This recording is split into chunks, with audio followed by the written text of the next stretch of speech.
The More Movement Crew.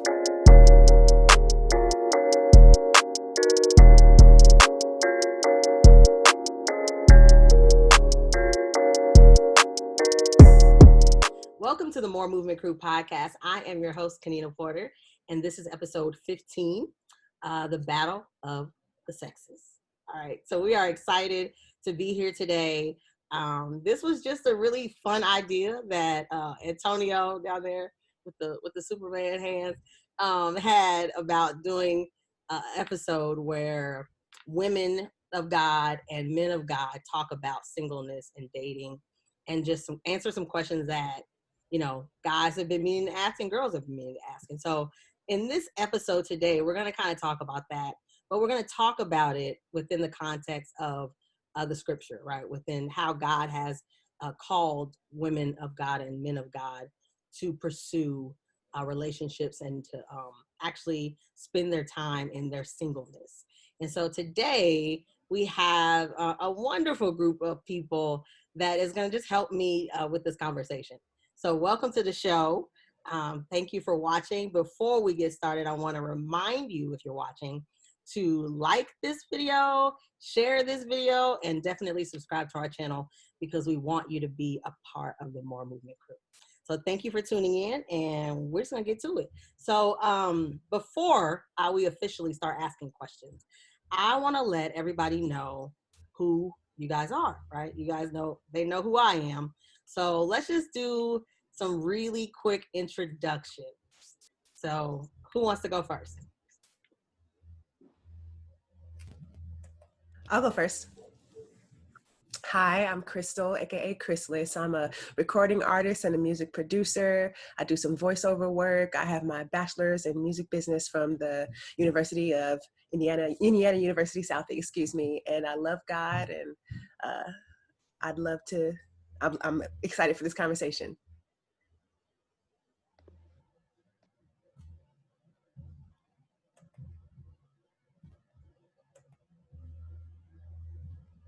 Sarah, you're muted. Hello, my name is Latara Woods. I am a counselor with the Department of Juvenile Justice. I am a mother of two, and I too love the Lord, and I'm very excited to be here.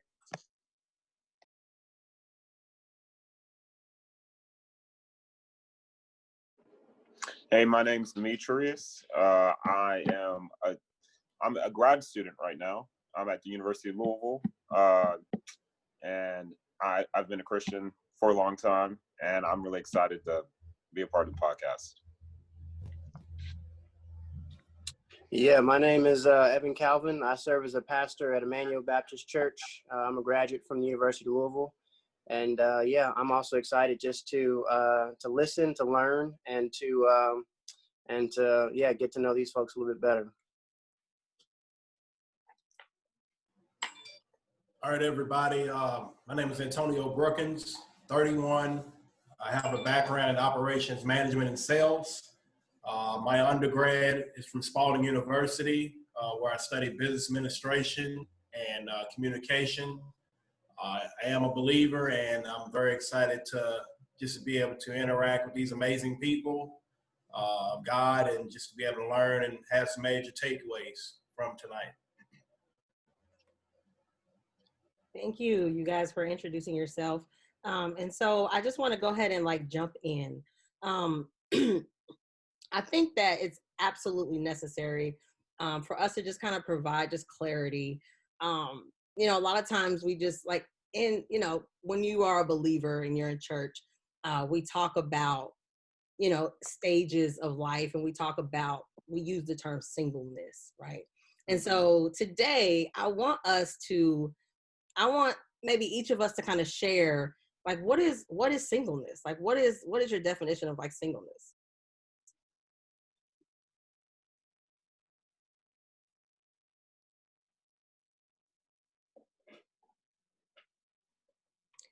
Whoever wants to go. We'll start with the guys. Let's start with the guys first.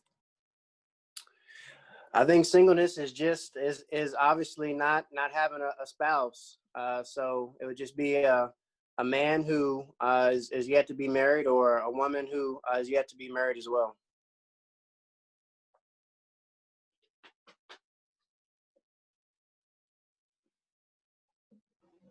Yes, just like Evan said, singleness is without a spouse. It is one person, so you're not with nobody else. And then in our context, obviously, it's just a single man who is pursuing the Lord and kind of doing everything on their own, you know, not by themselves, but obviously just one of them. So that's my definition of it. I agree to all that. Thanks, Demetrius. It's like, I'm down with the team. So ladies, how do you guys kind of perceive singleness, and what are your thoughts around like giving it a definition? I agree with the gentleman. It's just a person who is unwed and a person who's just single. Just, I hate to use the word alone, but a single person. Yeah, I agree with everything everybody said too. Singleness is just like a state of being. It's not really anything else but a descriptive word. Right. I mean, I pretty much agree with most of you guys. And I think that we kind of attribute singleness to just like a point in our lives where we are kind of figuring it out. It's kind of how I would define it too. I think that, you know, everyone kind of chooses to get married, or God allows people to get married at different times of their life. And some people like take longer than others, and some people, you know, get married right away. And so I think singleness is like that time where like we're figuring it out, right? We're figuring out. I'm only going to be able to speak for me. Is that like I'm figuring out like what I don't like, what I do like, what I need to work on, like what you really should stop doing. So it's like a growth time for me personally in this time. So the next question, and I really, really want to get like, you know, you guys' feelings and your input on this, but what are your views on how singleness is addressed in the church? We touched on it a little bit, but I really, really want you guys to really share your heart about this. So let's start. We start with the guys last time. Let's start with the ladies.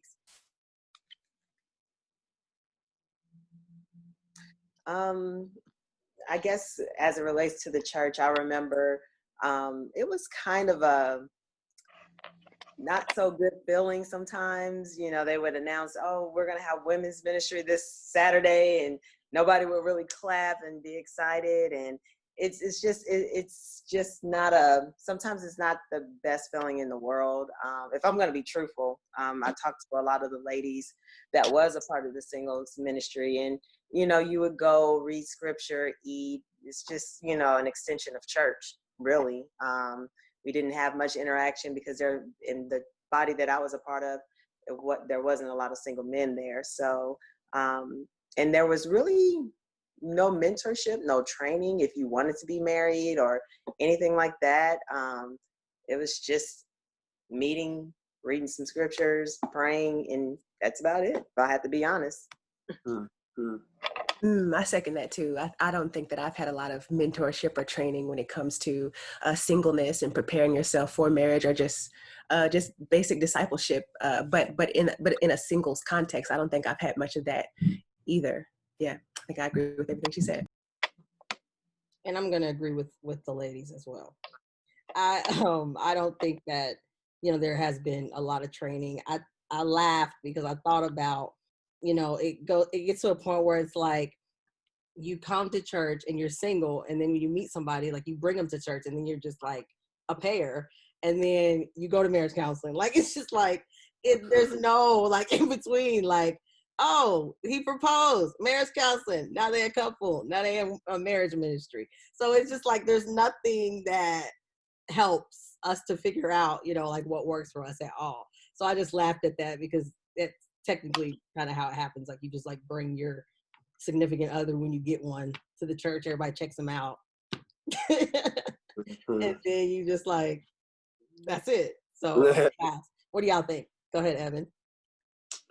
Dang, she done called me out. Oh, I thought you were already going to say something. Nah, I do got some though.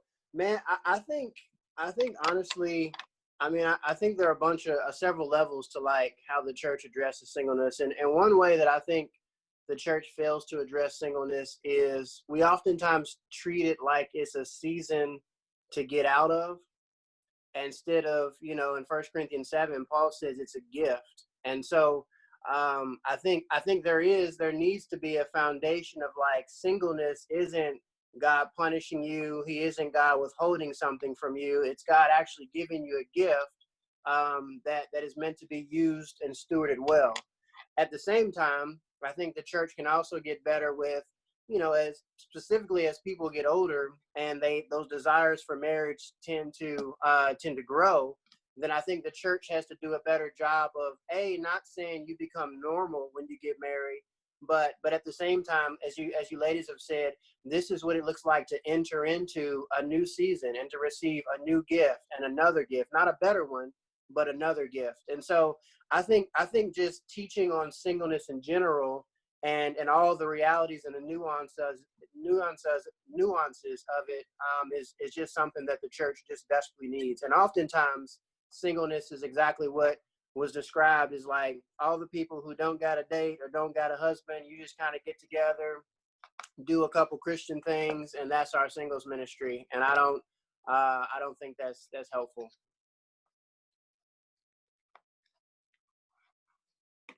Evan, I think that's such a great point. And I second that. I agree. Like foundationally, Paul's saying it's a gift. And so it's not a curse. Like sometimes I know for me, it can feel like it's a curse. And you're like, oh my goodness, I'm like in no man's land. I don't know how to describe it. But remembering that, no, it's just like every season, Ecclesiastes, you're always moving from one season to the next. And it's an opportunity. And it's pretty clear how you could use singleness, just like for marriage as well. And it's not really complicated. Every season's meant to make much of God and to make him look more beautiful as a result. So thank you for that, Evan. Appreciate you, teammates.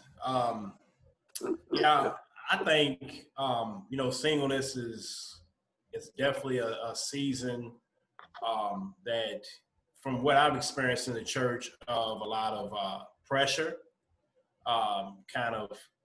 pressure. You get pressured from married couples to, pursue somebody. Also, it's also kind of neglected too.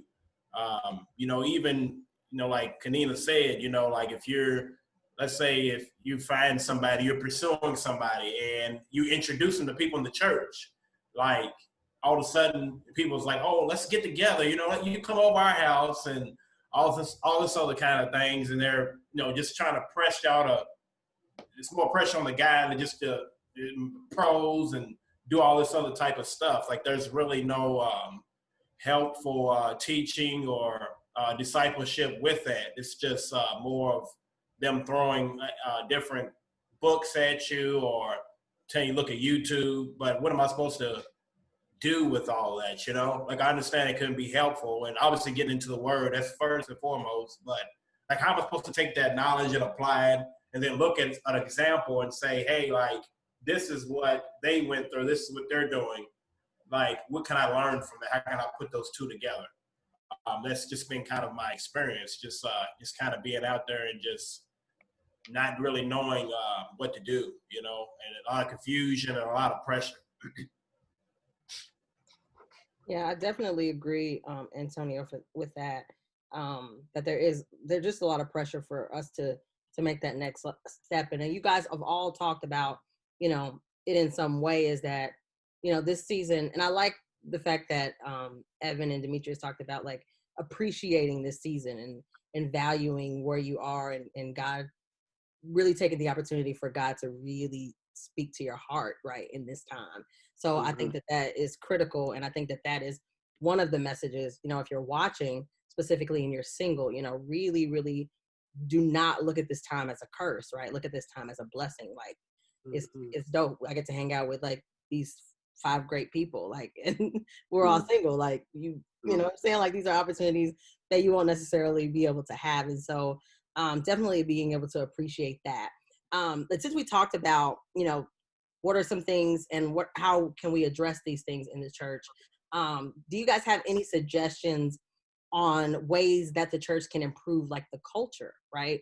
Of being single. And I think we mentioned it a little bit in our conversation yesterday about just the education. I think, Evan, you talked about that. What do you guys think is a way that the church can improve in this area?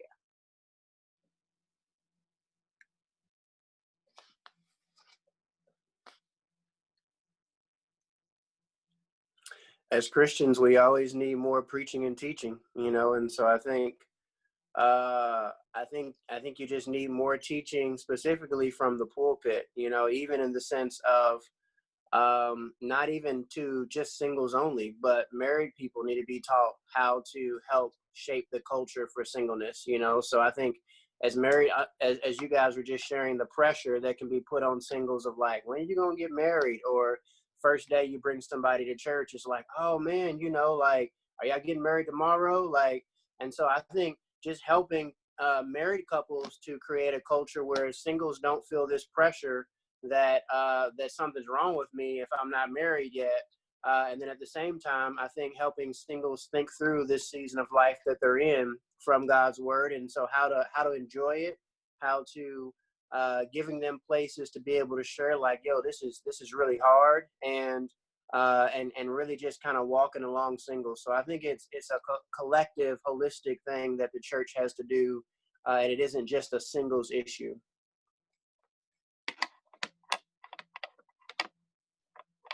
Yes, I thought you had a point. It looked like you wanted to say something. So you good on that? I thought he had something that he wanted to add to it. It looked like he was like really deep in thought. But that's good. I think that, like you said, education is the key is being able to, and pastors really identifying with singleness in the pulpit, right? And understanding, that we have our own set of struggles. One of the big things I wanted people to recognize in this podcast is like, we're single, we're Christians, but we're like not perfect, right? And we have the same struggles, right, as you. But that's the difference, is that we use the word of God to help us to make those decisions. And we use it as like the roadmap, right? It's the guide, or like Michael Todd says, it's like the manual, right? It's the manual to relationships. And so that's the only difference, right, between us and a non-believer, is that that's what we use, as a tool. So I think that that's really, really important. So now let's switch it a little bit and talk about, since we're talking about the culture, there's 2 questions. So this question right now is specifically for the women. And then there will be a question after this that'll be specifically for the men. And so the question for women is, as women, do you feel as though you are expected to be everything that a Proverbs 31 woman is? Like, do you feel like we have to all be Proverbs 31 women, like through and through? Because there is a lot on there, right? Proverbs women do everything. I mean, Proverbs 31 women do everything. Like cook and clean and organize things, and like they're business women, like they're just like doing a lot. So do you guys feel like as women we have to be that? Now I don't, but I think at one point I did. At one point I did think that the entirety of that chapter was one woman, and that she had to be all of those things. And in order for us to be women who are looked at as noble, we had to be all those things too. Yeah, I think I did believe that at one point. But I don't think that that's true. I think that those are virtues that a man, a king, can look for in a woman to see if she does have the character to be a woman of God and a wife for him, but not all of them, few of them, most of them,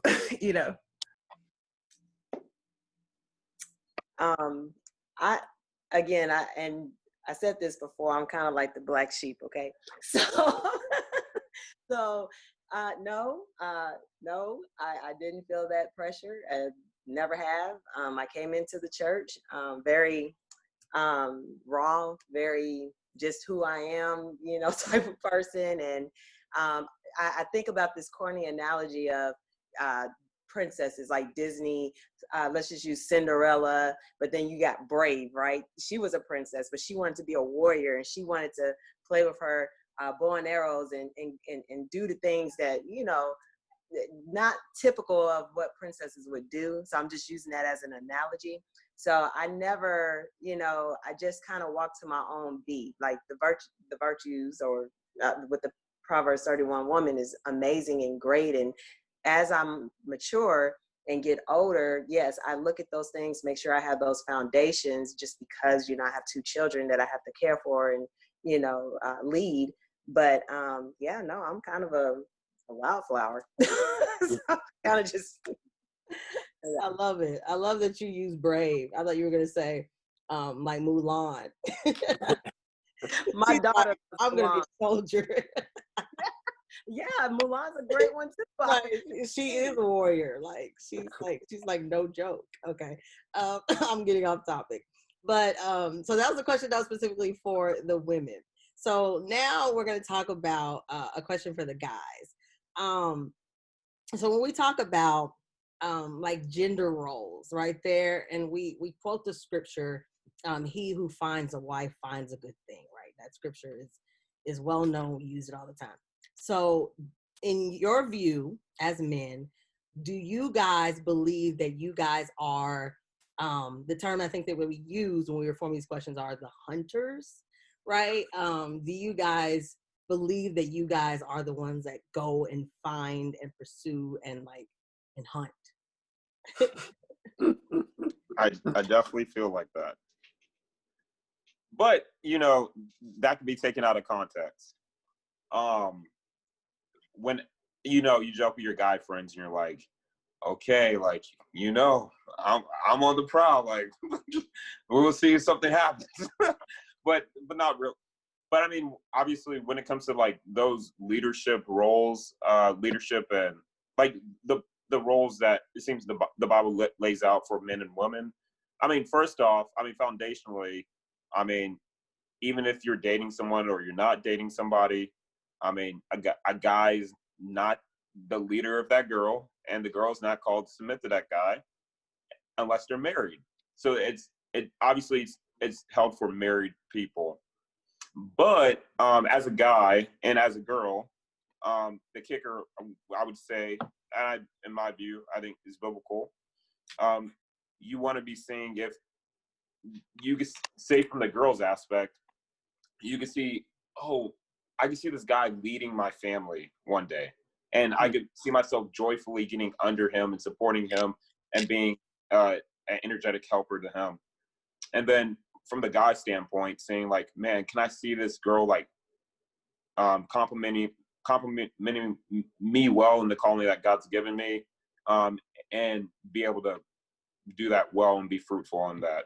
So that's kind of something I would say. But definitely if you're dating, and it's been a good reminder to me, I'm not the leader and she's not called to submit to me. But you want to be seeing its trajectory. You want to be saying, I can see that happening and me getting under that joyfully. You see what I mean? That's what I was saying.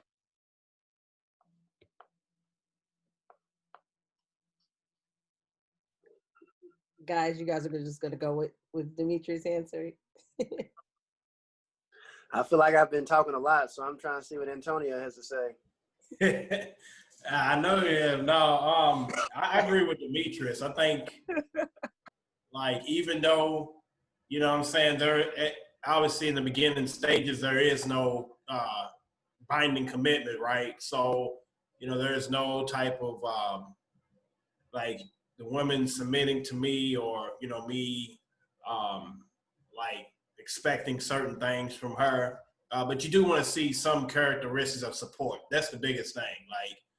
Is this woman going to be able to support my, what God has called me to do, my dreams and goals, as well as me supporting her? But ultimately, does she have trust in my leadership to be able to make the decision for both of us, you know, and to where we both are aligning according to scripture and what we're trying to do.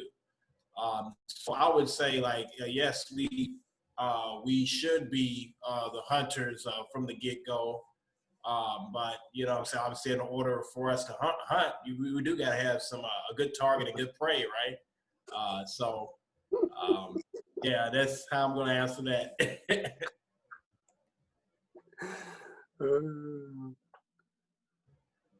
Yeah, I think to answer your question and to not get into gender roles, because you might go there, but I think the men should be the pursuers. You know, they should be the initiators.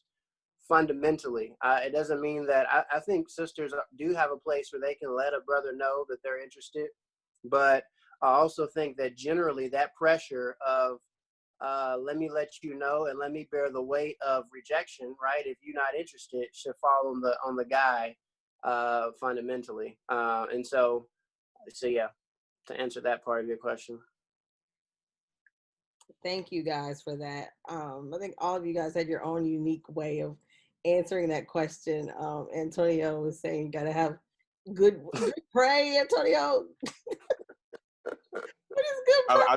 I think Antonio said it best. Right. I'm like, hunters. You can't have a hunter without prey. You gotta have good prey though, like good prey.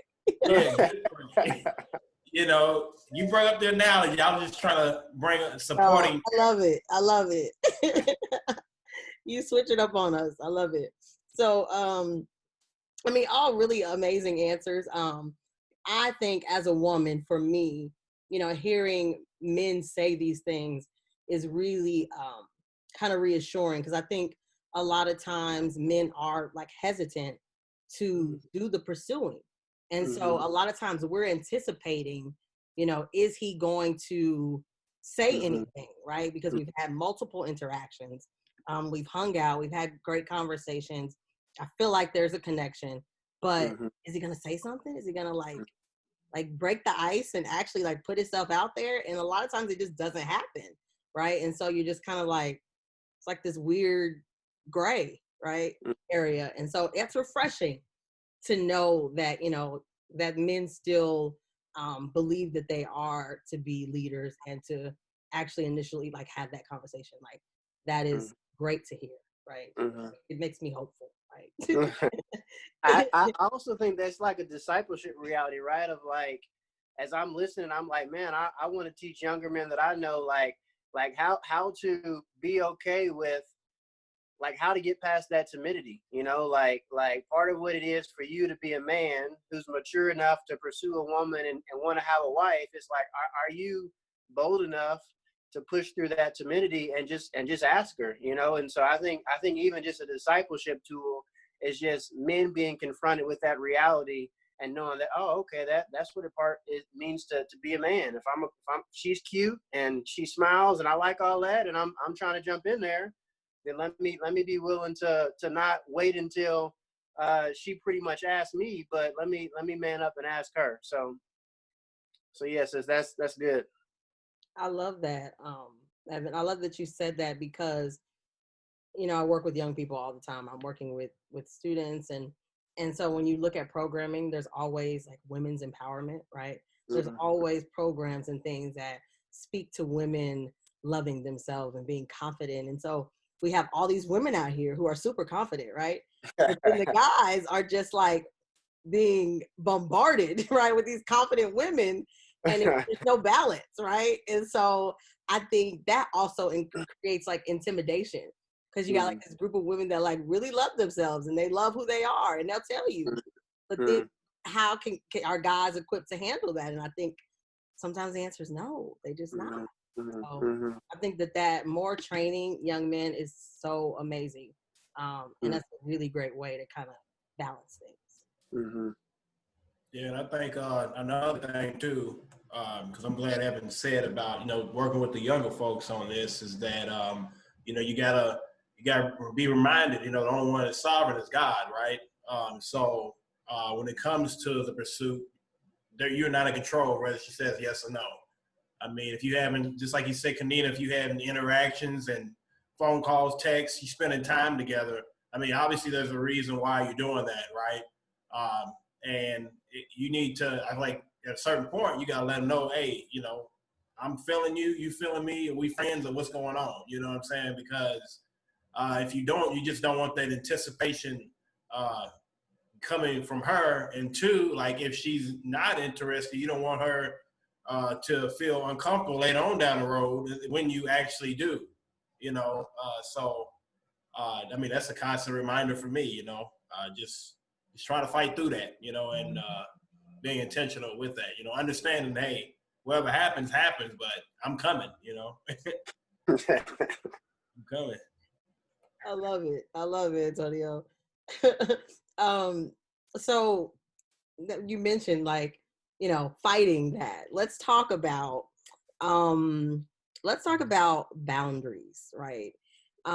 As we pursue and maintain, like, the conversation around purity, right? And what does that look like? We are constantly having to kill our flesh, right? And die to our flesh. That is an everyday struggle. Paul talks about not having confidence in it at all, because, you know, you know, you have to constantly be able to, you know, constantly crucify that flesh. And so that's a struggle that everyone has, right? And so how do we establish boundaries, right, as we date and court, however we want to put it, and do it the way that God would call us to do? Right? Jump in this one. Come on, ladies. I want to hear from y'all. I mean, I think it takes, like you said, Kennina, it takes both people being willing to kill their flesh. Like, it's not going to work if one of you is pushing too hard and the other one, he has to be the one to stop all the time, because we're both trying to kill our flesh. Maybe sometimes I'm weak and I may need the other person to be like, wait a minute, okay, let's stop it here. We can talk tomorrow. We can meet tomorrow. We can something else tomorrow. Like, I really think that it takes both people being willing to set boundaries first and foremost, and then them agreeing on what those boundaries should be based on, I guess, who they are. Like, I know some people who are dating or even boyfriend and girlfriend for a while, they don't even want to kiss, because they know that can awaken things in one or the other partner that wouldn't be good for them until they're married, you know? So I think boundaries I think there's, I don't know, somebody help me, maybe leeway for where the boundary lines fall, but of course we have to go by biblical standards. I agree with you, Krystal, on that. And I've also found that, you know, just having like certain things to do, you know, not just sitting at someone's house all day for a date or just spending time together, maybe go for a walk, maybe before COVID, but go to the movies, go out to eat, find yourself being busy doing things together. So it's not so much as that alone time where other things can arise. And I found that is helpful if, you know, both parties are on the same page as far as that goes. So.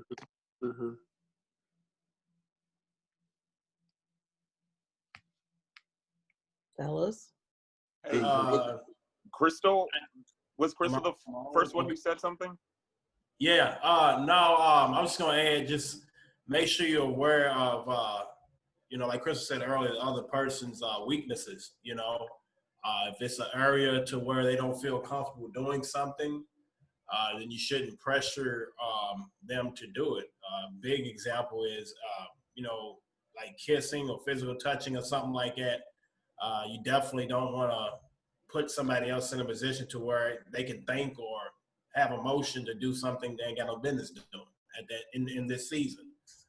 So that is something that has really been a biggie for me. And also, like, as soon as y'all start getting to that point where you date, like, talk about, hey, like, what shouldn't and should not do. Like, so that way, if it happens, you can remind them, say, hey, remember what we talked about like 3 months ago? You know what I'm saying? Like, this is an area for me, so we're gonna have to chill out right here. You know what I mean? So just setting the expectation after the boundaries has already been set.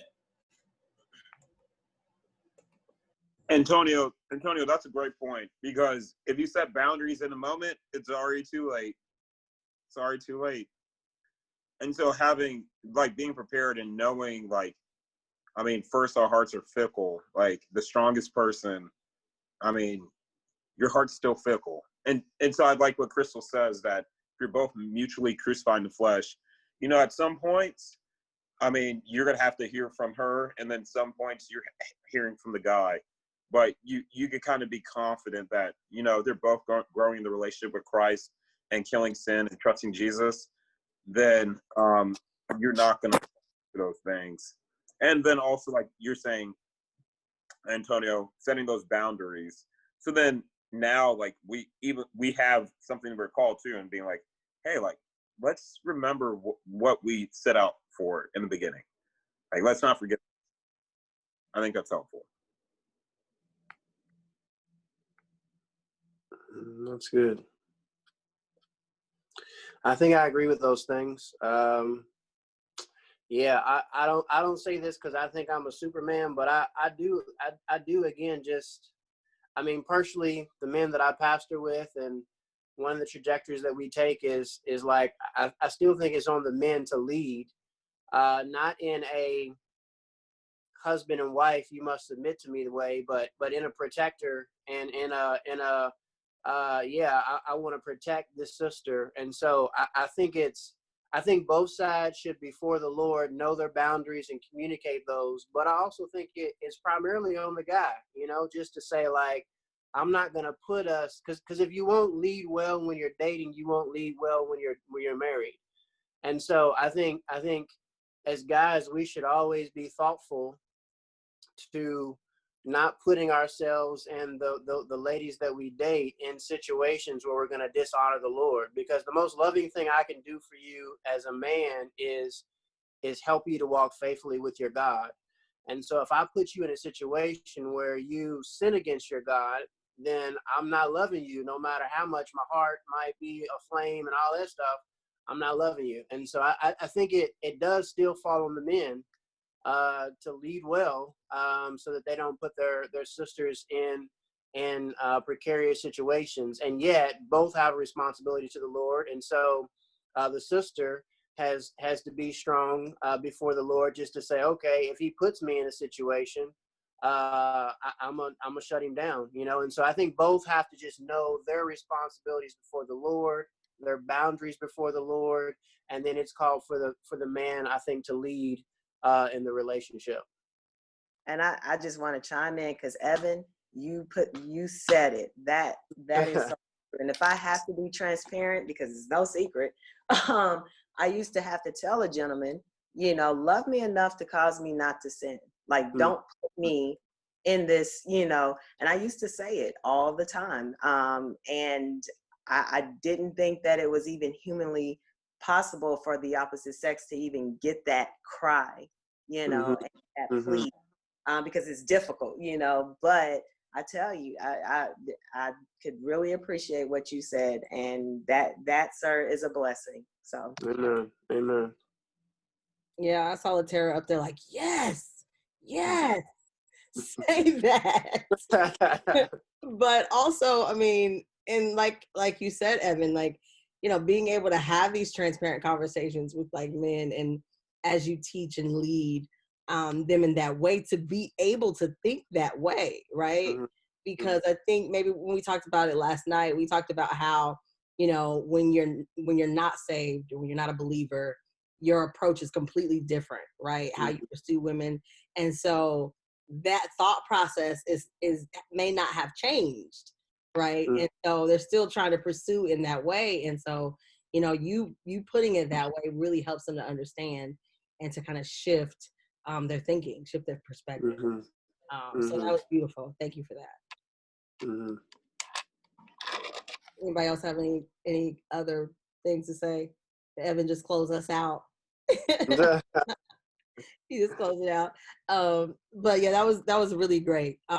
So one of the last topics or conversation or questions I have, and then I have two questions that I polled people, and I said, what are two questions that you would like, that women would like to ask men, and that men, yeah, the other way, you guys know what I'm saying. And so there's one question that the guys have to answer, there's one question that the girls have to answer from like the audience, from like a poll.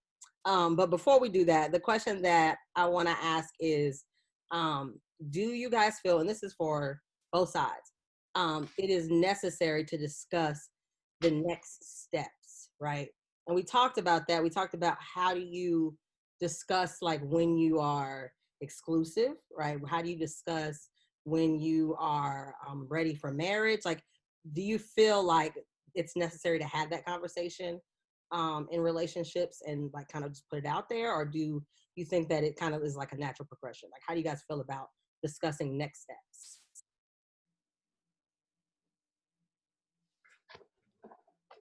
I can say personally, as a woman, for me, it makes me feel more confident and secure in a relationship when the guy is able to present steps.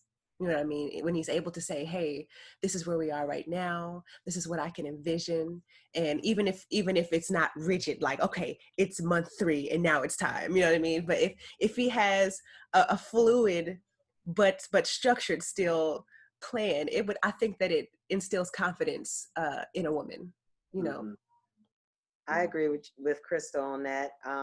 Sometimes it seems like in dating, it's the woman that's needing the clarity, and then that does cause insecurity in a woman because you don't know exactly where the man stands. So I do feel like that's a very necessary thing. After, you get to know the person and, you guys are actually like really seriously seeing each other, then at some point, there needs to be some type of discussion on what direction we want to go.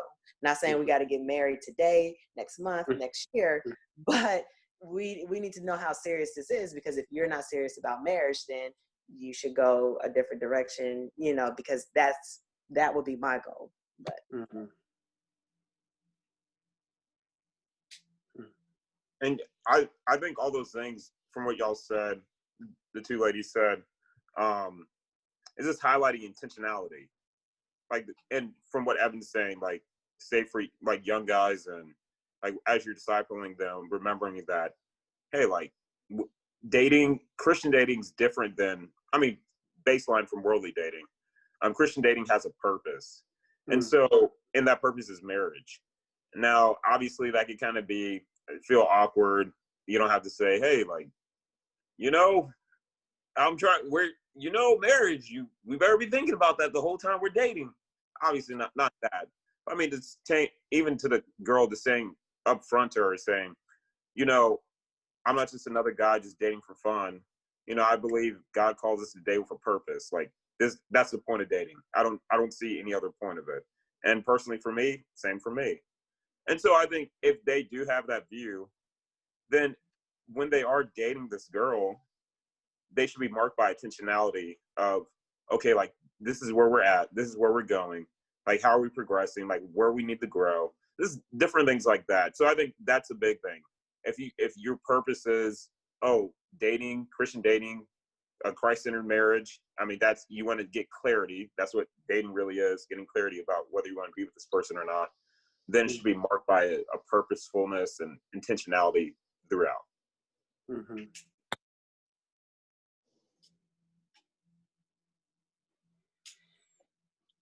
All right, it looks like everybody pretty much agreed with that. I think it's definitely necessary. I would definitely agree with Latara when she said, and Krystal, is that it's refreshing, right, as women to hear his intentions, right, to hear that he is pursuing this goal, because a lot of times it feels as though women have to be the one to bring up, like, okay, so where are we going with this? Like, I do want to be married. I do want to have children. Like, so it's like the woman is kind of pushing that conversation, and then, one or two things happens, they kind of just get kind of scared and is like, whoa, she's rushing me, or, they kind of just avoid it. So it is refreshing for guys to say, what their intentions are. And so then when you do that, we're free to make our decision as to what we're going to do, right?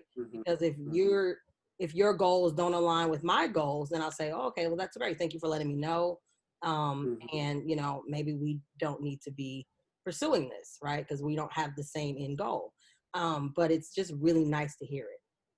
So thank you guys for that answer. So now we're going to go to the poll questions. You guys want to hear what people said they want to ask? Okay, so this is for men. It says, why do men ghost? You guys know what ghost means, right? Ghost women instead of just saying they're not interested, or I guess it says, or avoiding the conversation. So why do men like either ghost you, they just like completely just disappear, and not actually express that they're interested or they're not interested or whatever it is, and instead of just kind of just being upfront? Why do men do that? Men do that? No, Yeah, I've never done that before. I never ghosted a woman. Well, I take that back and let me explain. So I had a situation. Y'all ready for this? All right, so I had a situation where I was talking to a more mature woman. I'm not gonna call her older because I know how y'all ladies think. She was a couple years mature than me, and you know, we getting to know each other, feeling each other, all that other kind of jazz. Well, as the time progressed, we was getting to know each other. You know, I was like, you know what, like, I like the fact that she likes me, but I'm really not feeling her as much as I thought I was. So I kind of dragged back a little bit. I mean, I was still in communication with her and stuff like that. But I saw a Facebook post that said she was in a relationship. So I'm like, okay, thank you, Jesus. I ain't got to talk to her no more. So that was my ghost. But no, I don't do that on a regular though. Like if I like you, I'll tell you. If I don't like you, you know, I cut it off. But that was the only time I was like, you know what? There's no need for me to even say anything. I mean, the Lord had already worked it out. So.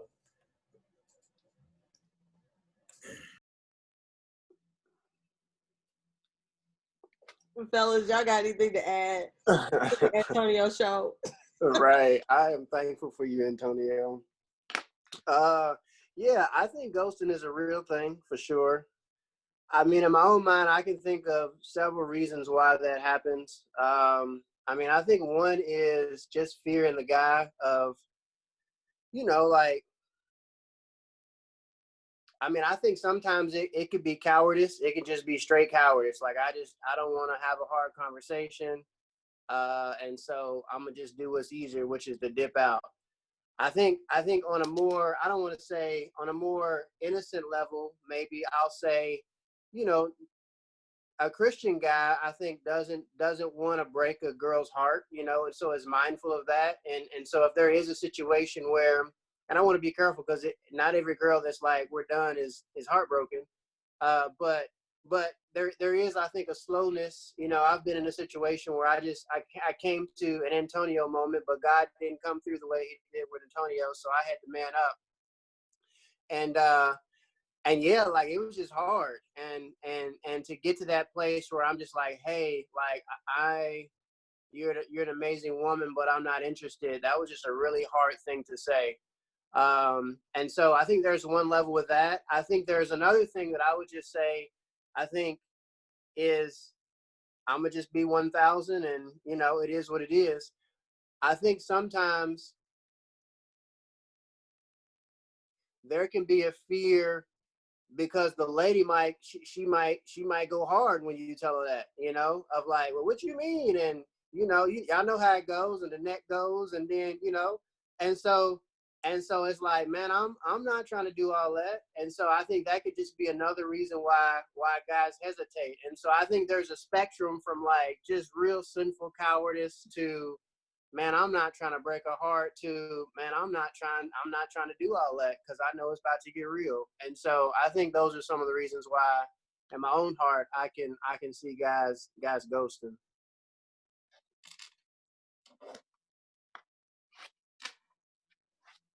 Demetrius, he's deep in thought.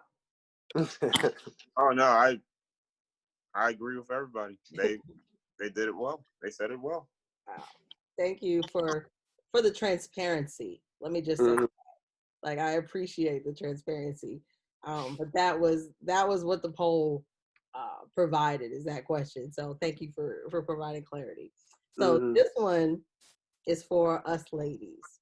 It is, why do women expect men to read their minds?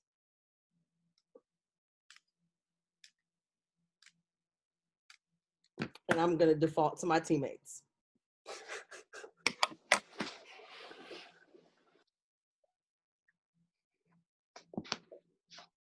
I don't know how to answer this one quite well. I don't know if it's an expectation to read the mind of a person, because you can't sometimes, but I do think if you've been dating someone for a very long time and you know you're accustomed to who they are, you know how they think, you know how they move, you know, you just got that connection with them, you kind of should know some things. And I think women sometimes may feel like, well, you know me, why is that why are you shocked? Like, why are you surprised? Why didn't you do it? You know I love roses. I mean, you used to buy them for me once a month, and then you didn't buy them. And it's like, now I'm a little upset, and I'm thinking to myself, like, well, didn't you used to always do that? Like, do you not care anymore? So I think it's a lot of, you know, just different things, but I don't think that the man should have to read the mind of a woman. I do think he should know his woman, and I do think the woman should be very clear when he approaches her and say, hey, what's wrong, or what's going on, or something's off with you. She needs to be mature enough to say, well, this is what, you know, is hurting me. I don't know if you intended, but this, you know, to have that dialogue, you know. But I don't think they should be able to read our minds. I think to your point, Tara, I think I understand what you're saying. You're saying that it's not that we want you to read our minds. It's more of, we want you to care for us the same way that you did in the beginning, without us telling you, you know, like, it's not that it's like she said about the roses, the flowers. It's like, sometimes we want you to continue that without us having to ask. I don't know if we feel like it's begging, or we feel like we're pressuring you to do it. But I think sometimes it's just wanting to not have to ask. But when it, like you said, when I try not to make a man read my mind. I try to be upfront and try not to be petty. I think sometimes it's hard not to be petty, but yeah, I try to be upfront. And I think as women, we should definitely try to be upfront and say what we feel, and be okay with how we feel, and accept what the man says about how we feel and how it makes him feel, and the whole situation. And I want to piggyback off of that with you. Yes, and it is very important for the man to make the woman feel comfortable to say, well, hey, babe, you know, this is bothering me, or this hurt me, or when you said this, you know, this struck a nerve. Sometimes certain men don't provide that safe environment. And so the women will be tight-lipped and act out in other ways, and it's just not healthy. Great answer, teammates. Hey, so I got a question, ladies. So what if, like, you know, Tara, you had said, like, you want to be able to open up to where y'all can both be transparent and communicate when that is going on. What if a man is doing everything he can to be straight up and forward with you and tell you what he's feeling, but on the other hand, she's not willing to respond? Like, you know what I'm saying? Like, what do you say about that? I mean, I don't know. I would say that's a lack of maturity on the woman's end, because I believe you need to give a man room to grow. Okay, you said this is what bothers you, or you said this is what happened, or, you know, you don't like this certain thing that he does, but you got to give him time to develop. First, he got to remember. First, he has to see, oh man, I did it again. Oops, let me, you know. I just think that sometimes women need to give their partners, their spouses, a grace. They need grace, like you need grace, you know. So did that answer, Antonio, a little bit, the question? Yes, yeah, it did. Yeah, it did. Yeah. I just want to say that the whole thing with being able to open up and being able to convey, right, how you feel. So me speaking personally and being very transparent, like, over the years I've grown in that area, because it was very hard. There is a tendency for you to, like, shut down, for you to put up walls, to, you know, on how things make you feel. But you have to be very intentional, and you have to be very specific and say, you know, I really don't like when you do that, right? When you do those things, that makes me feel like this, right? And sometimes that's really hard to do, But I think that you have to be able to communicate with them so that way they know, oh, when I do that, this is why, this is what it makes her feel like. And so I think that that's very, very important. And then I also want to speak to maybe the question as to kind of why men put that there, because I think sometimes the cues, right? That sometimes women, I feel like sometimes we give them cues, right? Like, I am not feeling good today, or I don't feel as beautiful today. Like, it's like these cues, and it's like, we just want you to like get the clue, like just get it. Just go get a card for 50 cents, like, please, And we're just waiting on you to do something like, I don't know, spontaneous something, but we're just hoping you guys get that cue. And sometimes it doesn't happen, and you're just like, so I think like Latara said, paying attention to your woman and knowing, when she's upset, knowing, just those little things that will like make her happy, make her smile. I think it's so important. And 50-cent cards do work.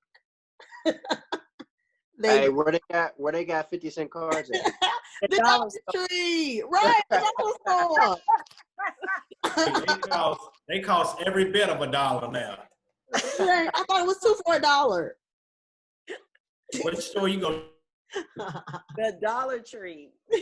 Well, okay, then you just break out that $1. She's worth it, right? $1.06. That's right. So, thank you guys for. I have a question. I have one question. I know you're about to. No, go ahead. I just wanted to ask the ladies, just kind of like in this time of like singleness, like what is like day-to-day contentment like actually look like for them? Like how does like kind of that work out practically? Because usually people will say like be content, like like you want this, is not happening. How okay, so does that mean right now, like from a guy standpoint, like what does it look like for me to be content? Does it mean, oh yeah, I'm content and I'm still going crazy thinking about girls 24/7?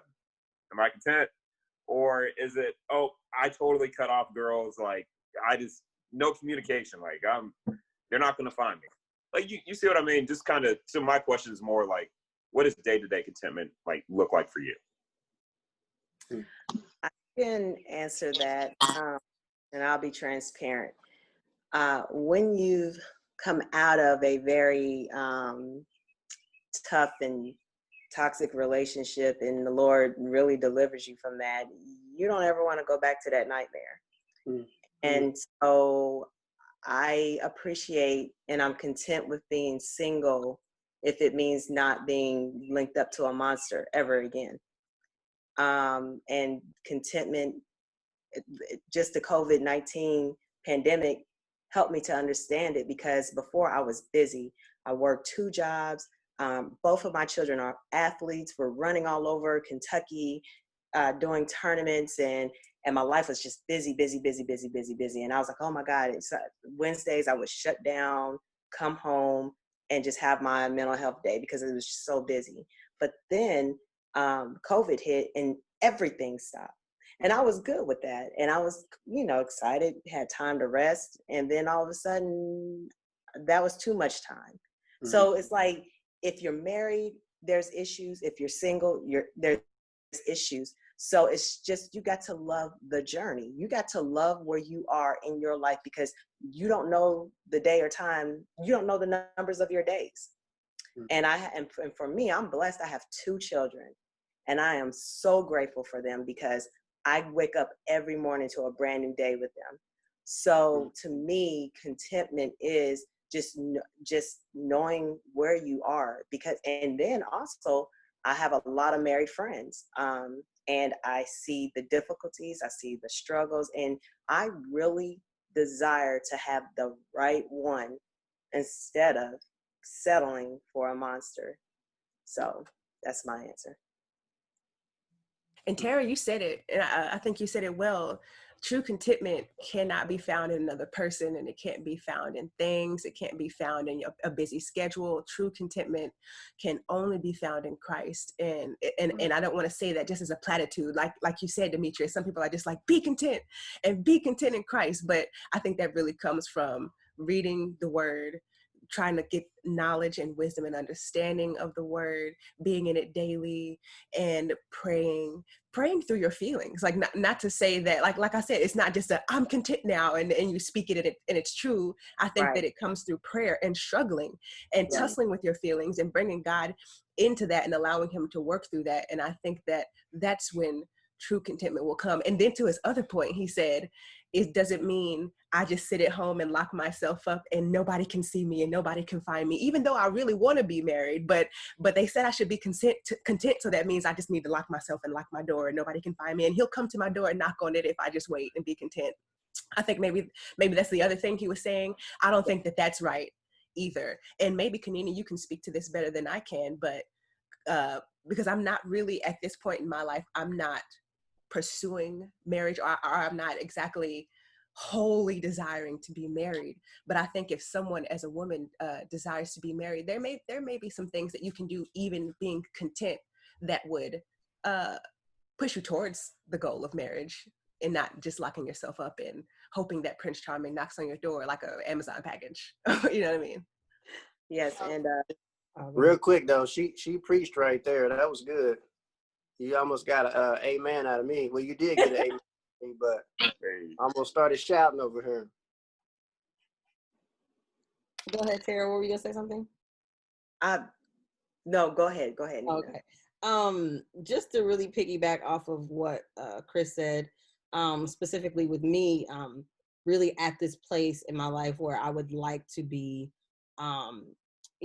pursuing a relationship and eventually getting married. I feel like I'm, really at a place where God has really shown me things and he's really helped me to understand, what marriage really is and how to understand it in a biblical context, and what that is supposed to look like. And so for me, it's understanding really the importance of timing, and it's understanding like God's sovereignty. And I know it sounds like it's like super spiritual sounding, right? But being content in knowing that God is God, right? And that he aligns people, right, at the right time and at the right place for a specific purpose. And so when it is time for me to be married and to meet that person, everything is going to line up. And so just trusting that God connects people, God brings people together for a specific time helps me to focus on that and being content in the place that I am. Because then I know, okay, I'm not missing anything, right? I'm not off track. I'm not, on the wrong path. Yeah. I'm on the right path, and I'm just waiting on God to do what he does best. So that's kind of how I answer it. Yeah. Thank you, ladies. That was helpful. No, it was really good. 3 good answers. Does anybody have any more questions? No?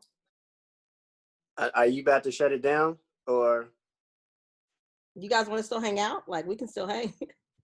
Like, this is fun. Like, I wish that it wasn't like quarantine and we could actually like physically be in a space. Like, it's really refreshing to be around other single people who like are like-minded, right? In just solely on the pursuit of being in God's will, right? And doing it the way that he wants us to do it, right? And just being transparent in what we believe and what we think. Like, that's refreshing, right? It's like you seek out, you're like, where do I find those kind of people at, right?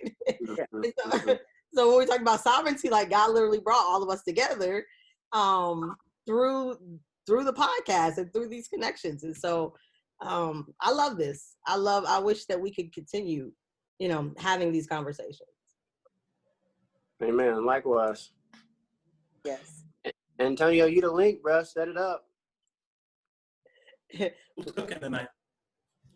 What'd you say? I think he said, who's cooking tonight? Is that what he said?